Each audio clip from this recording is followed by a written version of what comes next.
En esta ocasión hablaremos ya de lo que es un plan de crisis, qué es lo que debe de llevar, cuáles son los errores que debo de evitar cometer y cómo redactar objetivos. Empecemos por definir qué es lo que lleva un plan de crisis. Un plan de crisis no se puede iniciar si tú no tienes un diagnóstico. El diagnóstico es la parte más importante de todo plan de trabajo. Si tú no tienes un plan de trabajo definido, es porque sencillamente no tienes un diagnóstico bien claro. El diagnóstico es la razón por la cual tú estás aquí. Este diagnóstico me va a abordar varios campos. Uno de ellos es tesorería. El plan de crisis o la parte financiera que es tesorería tiene que tener claro cuáles son los objetivos financieros a alcanzar. Tienen que ser bien concretos. También dentro del plan de crisis voy a abordar costos. Cuando en mi plan de crisis hable de costo, voy a tener presente cuál es mi costo actual, dónde está siendo afectado y cómo yo lo puedo mejorar. Cómo mis costos actuales pueden ser modificados para que no pierda la calidad de mi producto o servicio y poder ser siempre rentable. En cuanto a la gestión administrativa, aquí nosotros tenemos que tener claro de que si la organización no tiene una política empresarial, vamos a incorporar una política empresarial.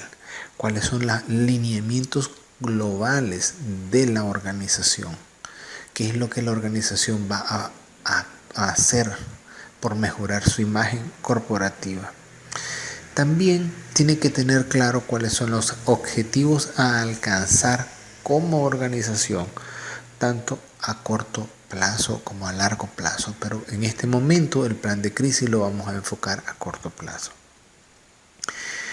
Otro elemento a ponerle importancia se llama competitividad. Una de las cosas que tenemos que tener dentro de este elemento es definir si ya tiene clara su filosofía empresarial, su misión, su visión, sus objetivos en general. Aquí vamos a la parte de competitividad, vamos a anexarle el hecho de que también vamos a establecer cuál es la responsabilidad que cada una de las áreas involucradas tienen en el plan de trabajo. Vamos a trabajar marketing, aquí vamos a retomar lo que es el 80% de nuestras ventas dependen el 20% de mi cliente, entonces voy primero a buscar cómo mantener la fidelidad de ese porcentaje, voy buscando cómo mantener mis clientes, recuperar los que se hayan perdido y de ser posible hacer nuevos clientes, pero también voy a trabajar lo que es venta. Marketing y ventas se relacionan, pero no es lo mismo. Marketing es la parte publicitaria de la empresa y la venta es propiamente la acción de compra-venta o la acción de visitar a los clientes. En ambos casos, todas las objetivos y metas tienen que ser totalmente coherentes, tanto con la visión como con el plan de acción. También nosotros aquí vamos a trabajar elementos como las relaciones con los clientes y vamos a dividirlo con clientes internos. Recordemos, los clientes internos son todos nuestros colaboradores, las personas que están directamente relacionadas con nosotros en las funciones diarias. La otra parte a considerar dentro de nuestros clientes internos son lo que ya hemos abordado de las 7 S o los 7 elementos de McKinsey que van a relacionar lo que es la parte de cultura organizacional. El otro elemento dentro de relación de clientes es que nosotros tenemos que dejar claro que vamos a trabajar en mejorar considerablemente y significativamente la relación con nuestros clientes externos. Nuestros clientes externos aquí los vamos a dividir en varios. Vamos a dividir los compradores de nuestros productos o servicios y vamos también a tener nuestros proveedores. Recuerda, Cliente es todo aquel de quien yo dependo para realizar una función. Por eso cuando hablamos con relación con cliente lo vamos a dividir en esos dos aspectos. El aspecto interno con lo que es cultura organizacional y el aspecto externo con nuestros clientes. En términos concretos, un plan de marketing, un plan anticrisis tiene que llevar diagnóstico y tiene que llevar planes de acciones, es decir, objetivos concretos, planes o acciones. Vamos a poner plan de acción concreta en finanzas, en costo, gestión administrativa, en los elementos de competitividad, marketing, ventas y relación con los clientes. Pero cada uno de ellos debe de tener objetivos particulares bien concretos. Recordemos que es muy importante y primordial dejar claro de que se debe de planificar el proceso. No se debe elaborar un documento de muchas páginas. Entre más concreto sea el plan de acción que tenemos o más claro lo podamos escribir, mejor. Siempre se ha recomendado o se recomienda, o en lo personal recomiendo, hagamos el plan de anticrisis para 3 niveles. El primer plan anticrisis bien detalladito a un nivel muy ejecutivo para lo que es la junta directiva o toda la parte alta, mandos altos de la organización. Un plan de acción anticrisis detallado con un lenguaje muy técnico para los mandos operativos y mandos medios. Pero la parte operativa también tiene de conocerlo, porque ellos son los que van a hacer la parte, como su nombre indica, operativa de cada una de las acciones. A estas personas, en dependencia del nivel académico que yo lo tenga, vamos a ponerlo desde dibujos hasta lenguaje muy sencillo. ¿Qué pasa cuando dentro de una organización la misma persona realiza 2 o 3 funciones? Y voy a irme a casos de las pymes. Las pymes en algunas ocasiones, control de calidad, venta, producción, es la misma persona. Aun cuando la tengamos a la misma persona, en el concepto general vamos a dividir las funciones y las actividades que cada una de ellas tiene que hacer. Aún en la parte práctica, ya en lo práctico vamos a unificarlas. Es decir, que a la hora de escribir, escriba lo que cada uno de los departamentos se espera. Tenemos que hacer algunos lineamientos o algunas recomendaciones generales para evitarnos errores o fracasos en el plan de anticrisis. Primero, deje bien claro cuáles son las líneas generales. Como decimos en buen castellano, defina las reglas del juego. ¿Qué es lo que se debe? ¿Qué es lo que no se debe de hacer? ¿Qué se permite hacer? Establezca la palabra debe a la hora de los lineamientos generales. Se debe hacer. Si usted deja la palabra puede, está dejando abierta la posibilidad de que lo hagan o no lo hagan. En los lineamientos generales se deben escribir cómo debe de hacerse tal acción. Debe de también adecuarse, y esto es muy importante, a las condiciones de la organización. Normalmente las organizaciones pequeñas son las que más fuertes tienen impacto en las crisis. Por lo tanto, al ser pequeñas disponen de muy pocos recursos financieros, recursos de materiales, también recursos de talento humano. Por tal razón, en una pequeña empresa, una persona realiza múltiples funciones. Entonces, debemos de adecuarlo a las condiciones de la organización. Es necesario dejar claro que un plan anticrisis puede ser modificado. ¿Por qué puede ser modificado? Porque nada se escribe en piedra.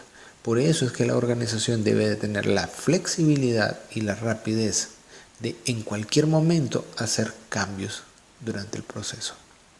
Este cambio no es un cambio arbitrario que a alguien se le ocurrió de que ya lo voy a hacer y se acabó. No, este cambio tiene que ser consensuado con las personas involucradas y con el encargado de la ejecución del plan.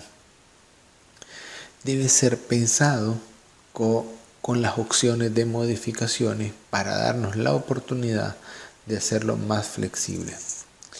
Importante, un plan anticrisis debe de tener todo lo necesario. No es que voy a ocultar información, no puedo ocultar información, pero tampoco voy a dar muchos detalles. A la hora de hacer su análisis, la dirección y las personas involucradas directamente en el plan anticrisis tienen que conocer los detalles, pero a la hora de elaborar los detalles, a la hora de elaborar el plan de trabajo, no tiene que definirlos todos, sino que va a poner lo que se considere estrictamente necesario o un poco más de lo mínimo necesario para saber. ¿Por qué? Porque las personas involucradas tienen que tener claro qué es lo que van a hacer y cómo lo van a hacer. Siempre debe tomar las siguientes consideraciones prácticas. Todo plan anticrisis tiene que ser práctico, tiene que ser concreto, tiene que ser viable, tiene que ser de fácil manejo, es decir, que cualquier persona pueda entenderlo, hacerlo, aplicarlo. Tiene que ser flexible, tiene que estar adaptado a que fácilmente lo pueda actualizar. Importantísimo, tiene que tener controles de avance. Si un plan anticrisis no tiene un plan de control, estamos mal, porque sencillamente no estamos logrando definir o saber cuándo y cómo se van haciendo las cosas. El cómo lo voy a controlar, cuánto espero yo haber logrado al momento de hacer una u otra acción. ¿Quién es la persona encargada de hacerla? Nunca pongamos nombres porque no somos eternos, pongamos responsables. ¿Por qué responsables? Porque el día de mañana la persona que está a cargo de una actividad concreta, por desgracia, primeramente Dios no nos suceda, pues es una persona que fallece. Entonces, quien asume su nuevo cargo es quien va a asumir la responsabilidad. Por eso es bueno siempre tener en cada departamento una persona de apoyo a quien está realizando la función. Entre más pequeño sea tu plan de trabajo o tu plan anticrisis, más fácil va a ser entenderse. Evitemos errores como no dejar definiciones concretas, como de lo que se quiere lograr, en qué grado de perfección, quién, cuándo, cómo y, importante, a qué precio se va a lograr. Cuando hablemos a qué costo, podemos hablarlo de diferentes aspectos. Primero, el costo financiero. ¿Cuánto es el presupuesto que yo tengo para lograr dicha acción? Muchas veces también pueden ser costos que no son financieros, costos de tiempo, puede ser costo en recursos y duramente en algunos casos costos de talento humano, porque sencillamente si la acción implica despedir a alguien, pues eso es un valor que se tiene que considerar. Otro elemento es no definir precisamente los recursos, es decir, quiénes, qué, con qué y con cuánto dispongo para hacerlo. ¿Qué personal o cuántas personas involucradas debo de tener en mi departamento para la ejecución de un plan anticrisis? En el departamento de producción, ¿cuáles son los recursos que yo debo de tener? Si necesito hacer cambios en mi infraestructura o necesito hacer cambios en mi equipo de trabajo o con lo que yo dispongo puedo lograrlo. ¿Cuánto tiempo realmente estoy previendo para hacerlo? No definir aspectos como límites también es importante, porque recuerden que todo proceso, sea este cual sea, siempre te vas a encontrar con los cuellos de botellas. Por eso dentro de nuestro plan anticrisis siempre es recomendable encontrar un acápite que diga cuáles son los posibles obstáculos que me encontraré y cómo pretendo yo solucionarlo. El no establecer mecanismo de control deja la libertad a las personas de no apropiarse o no sentirse presionados. Yo siempre digo de que las personas no es que no deban de presionarse, sino de que debemos dar una presión adecuada.